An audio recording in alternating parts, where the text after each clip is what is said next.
महादेवाच्या पिंडीवर जेव्हा आपण अभिषेक करतो, मग तो दुधाचा असो, दह्याचा असो, पंचामृताचा असो, पाण्याचा असो किंवा मधाचा असो, कोणत्याही गोष्टीचा जेव्हा आपण महादेवाच्या पिंडीवर अभिषेक करत असतो, तर त्यासाठी तुम्ही दुसऱ्या एखाद्या भांड्याचा वापर करा किंवा आपल्याकडे जो तांब्या असतो तर त्याचा वापर करा, पण शंखाचा वापर अजिबात करू नका.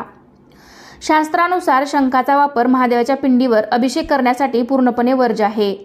शिवपुराणातल्या एका कथेमध्ये असं सांगितलं आहे की शंखचूड नावाचा एक राक्षस होता आणि त्या राक्षसाचा वध महादेवांनी केला होता. त्यामुळे शंखाचा वापर महादेवाच्या पूजेमध्ये पूर्णपणे वर्ज्य आहे. तुम्ही जर आतापर्यंत महादेवावर अभिषेक करण्यासाठी शंखाचा वापर केला असेल तर तुम्ही महादेवाच्या चरणी क्षमा मागा आणि इथून पुढे अशी चूक अजिबात करू नका. जेव्हा आपण महादेवाच्या पिंडीवर दुधाचा अभिषेक करतो, दह्याचा अभिषेक करतो किंवा पंचामृताचा अभिषेक करतो, तर त्यासाठी तांब्याचे भांडं किंवा तांब्याचा तांब्या अजिबात वापरायचा नाही.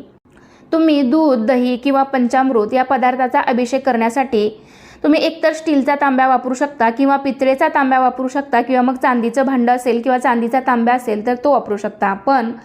पण तांब्याचा तांब्या अजिबात वापरायचा नाही, कारण दूध, दही किंवा पंचामृत यासारखे पदार्थ जेव्हा आपण तांब्याच्या भांड्यात ठेवतो तर ते खराब होतात, त्याचं विष बनतं. तर हे विष समान बनलेले पदार्थ आपण महादेवाच्या पिंडीवरती वाहणं योग्य नाही, तर ते अयोग्य आहे. त्यामुळे तांब्याच्या तांब्याचा किंवा तांब्याच्या भांड्याचा वापर शक्यतो महादेवाच्या पूजेमध्ये तुम्ही टाळला तर बरं होईल. किंवा मग तुम्ही पाण्याने अभिषेक करणार असाल तर मात्र तुम्ही तांब्याच्या तांब्याचा वापर करू शकता.